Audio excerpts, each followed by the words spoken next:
Hi everyone, आज का इस वीडियो में हम लोग देखेंगे कि मंडे का ट्रेडिंग सेटअप कैसे बैठ सकता है। फ्राइडे का जो लास्ट मूवमेंट था उसको देखकर बहुत किसी ने ऐसा सोच रहे होंगे कि मार्केट तो अब मूवमेंट स्टार्ट करेगा अप ट्रेंड में।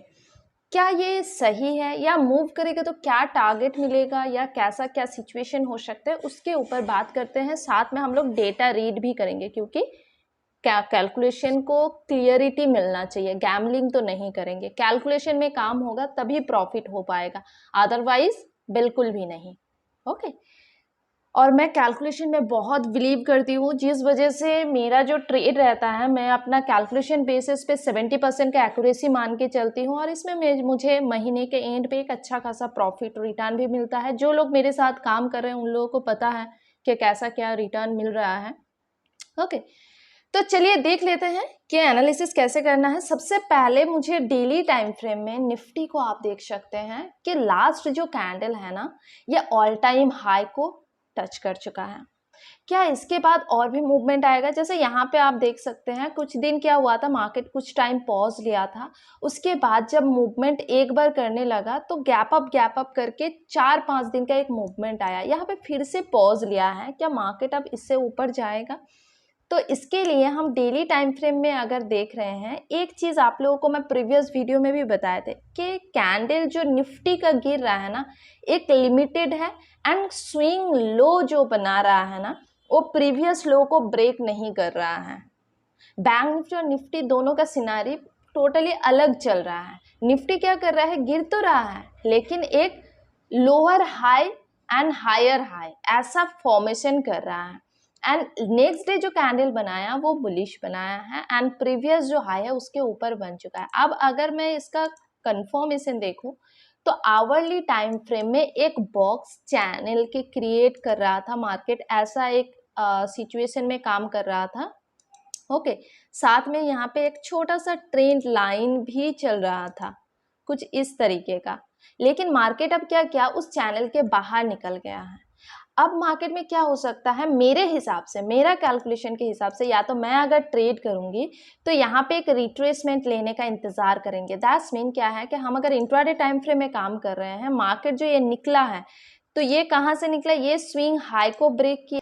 अब अगर मार्केट इसके बाहर निकल के जा रहा है तो हम ट्राई करेंगे कि मार्केट ऐसे जाए, एक बार वापस आके अगर ऊपर निकलता है तो सही रहेगा।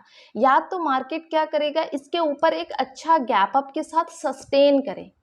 ओके, गैप अप के साथ सस्टेन के मतलब क्या है कि वो एक ऐसा कैंडल बनाए जिसका लो इक्वल टू ओपनिंग हो, उसके नीचे स्पाइक्स ना हो। तो उस केसेस में क्या होगा, मार्केट गिरने का चांसेस एकदम ना के बराबर होगा, उसके बाद मार्केट ऊपर जाएगा। ठीक है, निफ्टी से मुझे बैंक निफ्टी ज़्यादा अच्छा दिख रहा है। बैंक निफ्टी में आप लोगों को हम अगर डेली टाइम फ्रेम की बात करें तो आप लोगों को एक चीज़ क्लियर बताए थे कि बैंक निफ्टी ऐसा एक सपोर्ट एरिया है, ये सपोर्ट एरिया है। इस सपोर्ट एरिया पे अगर मार्केट आके कोई पॉजिटिव प्राइस एक्शन बनाता है तो हम आगे के लिए प्ले करेंगे।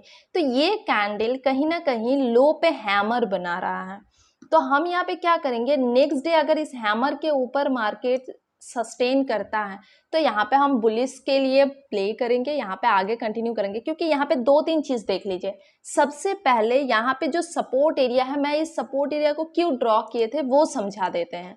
इस चीज को बहुत अच्छे से समझना। यहाँ पे जो फीवो लेवल है, हम अगर इसको यूज करते हैं, हम लोग को यूज कैसे करना होता है, swing low to swing high. जो हम फीवो का वीडियो बनाए थे उसको एक बार देख लेना। जिनको समझना होता है वो सही तरीके से समझते ही हैं, उनको मैं सजेस्ट करूंगी आप सही से देखो, बहुत कुछ सीख पाओगे मार्केट के अंदर। देखिए स्विंग लो मैं इसको क्यों लिया, क्योंकि मुझे हमेशा ट्रेड, जब हम फीवो इंडिकेटर यूज करेंगे मुझे पेयर्स की ज़रूरत होता है। मतलब एक ग्रीन एक रेड अगर मुझे मिल जाए या तो एक रिवर्सल कैंडल मिल जाए तो सही रहता है।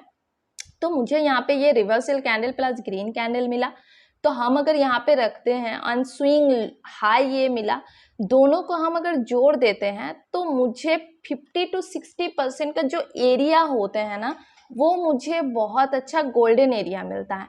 गोल्डन एरिया के साथ हम अगर कैंडल कंपेयर करें तो मैं देख पा रही हूँ यहाँ पे ये जो कैंडल है ये एज ए रेजिस्टेंस काम किया था पहले, यहाँ पे आके दोबारा एक रेड कैंडल बनाया था, बाद में ये ब्रेक किया, तो ये रेजिस्टेंस क्या करेगा, आप सपोर्ट की तरह काम करेगा। और वही हुआ, मार्केट इसी एरिया के आसपास आके कैंडल देखिए एक बुलिश हैमर कैंडल बनाया। हैमर के कलर डिपेंड नहीं करता, ये चीज भी याद रखिए। बहुत कोई ये डाउट रहता है बहुत किसी का, जैसे मेरा भी डाउट था जब मैं पहले पहले सीख रहे थे, उस टाइम मुझे भी डाउट रहता था कि ये रेड होना चाहिए या ग्रीन होना चाहिए। कलर मैटर नहीं करता। हैमर होने का सबसे बड़ा तरीका क्या है कि जो कैंडल फॉर्मेशन होता है, नेक्स्ट कैंडल इसको ब्रेकआउट की जरूरत है। अगर ब्रेकआउट नहीं होगा तो हैमर फेल होता है। मेरे हिसाब से ये हैमर फेल नहीं होना चाहिए। अगर मार्केट थोड़ा बहुत डाउन आता है तो इंतजार करेंगे, जब ये ब्रेक करेगा तब हम लेंगे। क्लियर? तो ये हैमर सपोर्ट में, प्रॉपर सपोर्ट में मिला है। फिबो गोल्डन रेशियो से मार्केट ने सपोर्ट लिया है एंड मार्केट ऊपर जा रहा है। अब मार्केट को अप साइड में ही जाना चाहिए। ओके, तो पहला टारगेट मेरे हिसाब से कौन सा मिलना चाहिए, ये मेरा पहला टारगेट मिलना चाहिए। तो कहीं ना कहीं मैं यहाँ पे एक लाइंस ड्रॉ करके रख देती हूँ, और ये डेली टाइम फ्रेम में है, ये चीज़ याद रखिएगा। ये एक दिन में इतना टारगेट मिलेगा कि नहीं ये पता नहीं, लेकिन अगर एक बार ब्रेक करेगा तो पक्का 2 से 3 दिन में ये टारगेट मिल जाएगा, क्योंकि इसका मूवमेंट कितना पॉइंट का है। अगर मैं इसका हाई से भी पकड़ते हैं तो 500 पॉइंट का, और नॉर्मली बैंक निफ्टी का एडीएम कितना है, एवरेज डेली मूवमेंट है मोटा मोटी 450 500, ये होता है ओवरबॉट। मार्केट जब भी 450 से 500 मूवमेंट कर जाता है तो वो उसका एक्स्ट्रा मूवमेंट उसके बाद होने का चांसेस कम रहता है, उसके बाद साइडवेज हो जाता है या तो रिवर्स कर जाता है। तो ये पॉइंट मिलने का चांसेस बहुत ज़्यादा है। क्लियर? तो बैंक निफ्टी मेरे लिस्ट के हिसाब से हम अगर बात करें तो निफ्टी से ज़्यादा बैंक निफ्टी मुझे इंटरेस्टिंग लग रहा है। एंड अगर मैं फिन निफ्टी की बात करूँ, last day FinNifty trade बहुत अच्छा हुआ था। फिन निफ्टी में देखिए मैंने सारे ड्रॉ करके रखे हैं, ये मेरा पहला टारगेट है, ये मेरा सेकेंड टारगेट है। अगर मार्केट सही से मूवमेंट करने लगता है तो बहुत अच्छा मूवमेंट मिलेगा यहाँ पे भी आप अगर फीवो लेवल यूज़ करेंगे, देखिए फीवो लेवल मैं इसलिए यूज़ करती हूँ क्योंकि मुझे ये बहुत अच्छा प्रॉफिट बना के देता है। देखिए अगर इसका रिट्रेसमेंट एरिया देखेंगे तो ये परफेक्टली 50% से रिजेक्शन लेकर मार्केट ऊपर जा रहा है। ये भी एक हैमर बना है। अगर नेक्स्ट कैंडल कल का दिन का मार्केट अगर फ्लैट ओपनिंग होता है और धीरे धीरे ऊपर जाता है, मेरे लिए बहुत अच्छा अपॉर्चुनिटी होगा इसको खरीदने का। और अगर मार्केट थोड़ा बहुत डाउन आए तो मैं प्राइस एक्शन देखकर काम करेंगे। ओके, एंड यहाँ से मार्केट का रिट्रेसमेंट के बाद अगर मार्केट ऊपर जाता है तो ये सारे टारगेट लेवल है, आप लोग इसको ड्रॉ करके रख सकते हो। ये भी मेरा फीवो लेवल से ही है, ये भी मैं आप लोगों को बता देती हूँ। देखिए 2 पेयर्स कैंडल चाहिए, तो ये स्विंग लो है एंड देखिए ड्रॉ करना है मुझे ऊपर से नीचे। देखिए ये है मेरा पहला कैंडल टारगेट 1.6 का एंड 2.6 का मेरा सेकेंड टारगेट है। क्लियर? तो ये मेरा बहुत अच्छा टारगेट निकल के आएगा, देखना पड़ेगा कल का प्राइस एक्शन क्या है। अब हम देखेंगे डेटा, क्योंकि विदाउट डेटा चेक करके कभी काम नहीं करना। अब मैं निफ्टी को कर लेंगे 15 मिनट, क्योंकि मुझे 15 मिनट बेसिस पे मुझे देखना है कि मार्केट का सपोर्ट क्या है, रेजिस्टेंस क्या है।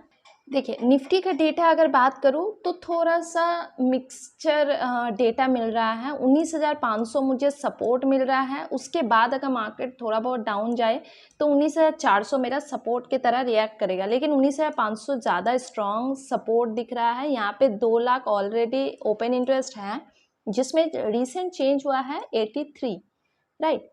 एंड 19,500 हम अगर ग्राफ में देखेंगे तो 19,500 कहीं ना कहीं 20 day exponential moving average line भी आ रहा है। तो मेरा अगर मार्केट डाउन आ सकता है तो यहाँ तक मार्केट डाउन आ सकता है। इससे ज़्यादा डाउन अगर मार्केट पॉजिटिव रहा, कोई न्यूज़ अगर नहीं रहता, एक चीज़ आप लोग याद रखिए, कोई भी टेक्निकल एनालिसिस आप लोग कर रहे हो, न्यूज़ के आगे अगर कोई न्यूज़ आ जाता है उसके आगे टेक्निकल काम नहीं करेगा, तब आप लोगों को न्यूज़ के बेसिस पे ही काम करना पड़ेगा। क्लियर? तो ये हो गया 19,500 मेरा सपोर्ट, साथ में मेरा इंडिकेटर भी मुझे सपोर्ट कर रहा है 20 day exponential moving average line. दूसरा रेजिस्टेंस की अगर बात करें तो 19,600 मेरा रेजिस्टेंस है, एंड उसके बाद अगर रेजिस्टेंस देखूं तो 19,700 मेरा रेजिस्टेंस है, क्योंकि यहाँ पे 1,13,000 है ओपन इंटरेस्ट एंड चेंज है 34। ओके, तो ये रेजिस्टेंस की तरह काम करेगा। और उसके बाद 19,750, तो 50 से ज़्यादा राउंड फिगर काम आता है, क्योंकि राउंड फिगर अपने आप में एक सपोर्ट एंड रेजिस्टेंस जैसा रिएक्ट करता है।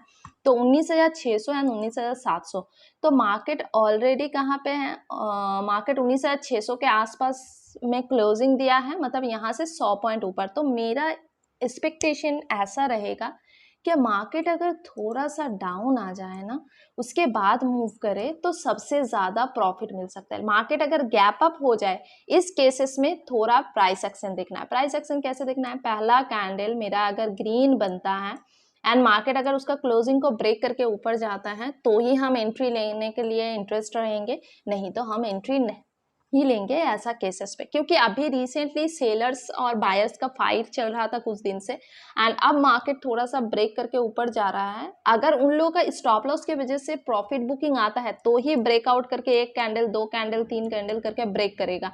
अगर वो अपना स्टॉप लॉस हंटिंग नहीं होते, वो अगर बैठे रहते हैं वहाँ पे, तो ऊपर से फिर से सेलिंग प्रेशर आ जाएगा। इसलिए हम लोगों को पहला कैंडल क्लोजिंग 5 मिनट का देखना पड़ेगा।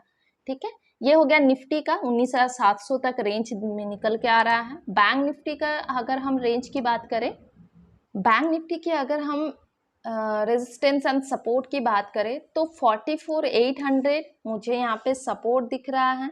मार्केट कहाँ पे क्लोजिंग दिया है, 44,900 के आसपास मार्केट ने क्लोजिंग दिया है। एंड 45,000 यहाँ पे अभी भी ये रेजिस्टेंस की तरह काम कर सकता है, लेकिन यहाँ पे आप देख सकते हैं ये लोग निकल भी गए हैं। नेक्स्ट रेजिस्टेंस की अगर बात करें, अगर मार्केट 45,000 के ऊपर जाता है, तो 45,200 तक मार्केट जा सकता है, क्योंकि यहाँ पे रिसेंटली चेंज हुआ है 50,000, जो सबसे ज़्यादा है। यहाँ पे जितना भी ऑप्शन चेन में चेंजेस हुआ है, सबसे ज़्यादा 45,200 पे चेंज हुआ है। तो ये एक रेजिस्टेंस बन सकता है। तो हम लोग का 2 रेजिस्टेंस है, 45,000 में मैं यहाँ पे ड्रॉ कर देती हूँ 45,000। तो ये हम लोगों का एक रेजिस्टेंस बनेगा, और अगर ब्रेक करता है तो 45,200 मेरे हिसाब से एक बार अगर ब्रेक करेगा तो 45,200 को भी ब्रेक कर जाएगा।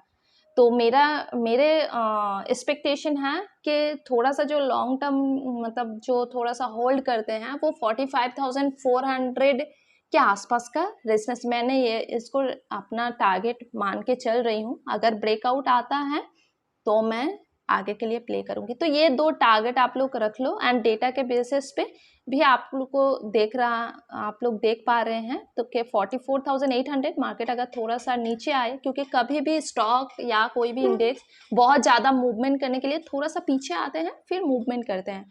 तो अगर मार्केट थोड़ा सा नीचे आते हैं, तो 44,800 दैट्स मीन कहीं ना कहीं ये जो मूवमेंट आया था, इसी का यहाँ तक अगर मार्केट डाउन आता है एंड यहाँ से मार्केट अगर मूवमेंट स्टार्ट करते हैं, तो बहुत ही अच्छा होगा। दैट्स मीन मार्केट यहाँ से हो सकता है कि थोड़ा सा अगर गैप अप हो जाए, तो हम वेट करेंगे कि 45,000 को ब्रेक कर जाए। इसमें क्या होगा, यहाँ पे एक जो ट्रेंड लाइन ऐसे चल रहा है, मैं यहाँ पे स्ट्रेट ट्रेंड लाइन यूज़ करती हूँ। ये जो ट्रेंड लाइन पहले से चल रहा है, ये एक एक्चुअली पैरेलल चैनल एक चल रहा है। इस पैरेलल चैनल के बाहर भी निकल जाएगा 45 के ऊपर अगर मार्केट जाता है। तो मैं आपको दिखा देती हूँ, यहाँ पे एक पैरेलल चैनल चल रहा है। मैं इसको आवरली टाइम फ्रेम कर लेती हूँ ताकि मुझे एक अच्छा क्लियरिटी मिले। तो आप देख सकते हैं यहाँ पे एक पैरेलल चैनल कंटिन्यू चल रहा है। आप अगर यहाँ से ड्रॉ करेंगे, कुछ इस तरीके का एक पैरेलल चैनल आप लोग देख सकते हैं कि आवरली टाइम फ्रेम में बैंक निफ्टी ये क्रिएट किया है। एक बार अगर इसके बाहर निकलता है, तो उसके बाद हम लोग एक अच्छा मूवमेंट देख सकते हैं। इससे पहले भी बैंक निफ्टी में एक बार यहाँ पे हुआ था, एक बार ब्रेक किया, आप लोग देख सकते हैं। यहाँ पे भी पिछले बार इन्होंने क्रिएट किया था एक पैरेलल चैनल कुछ इस तरीके का, और ब्रेक किया तो उसके बाद बहुत अच्छा मूवमेंट आया। ऐसा ही यहाँ पे हो सकता है। इसको हम लोग पोल एंड फ्लैग पैटर्न भी कह सकते हैं। इसको अगर ब्रेक करेगा तो बहुत अच्छा टारगेट हम लोगों को मिल सकता है। तो अभी रिसेंटली हम लोगों का जो टारगेट है, आप लोग ड्रॉ कर लेना, यही टारगेट अभी रिसेंटली मिलेगा। और फर्स्ट मॉर्निंग फर्स्ट जो भी मूवमेंट रहेगा, मैं तो आप लोगों को प्रोवाइड कर दूंगी, इसके लिए आप लोग टेंशन मत लो। ठीक है, आज का वीडियो इतना तक ही। मेरा फ़ीवो का सारे वीडियो आ गए हैं, आप लोग एक बार देख लो कि कैसे उसको प्रॉपर तरीके से यूज़ करना होता है। जो भी बिगिनर है उसको देख लीजिए, बहुत अच्छा चीज़ सीखने मिलेगा। सो आज का वीडियो इतना तक ही, फिर मिलते हैं नेक्स्ट वीडियो में। So thank you very much.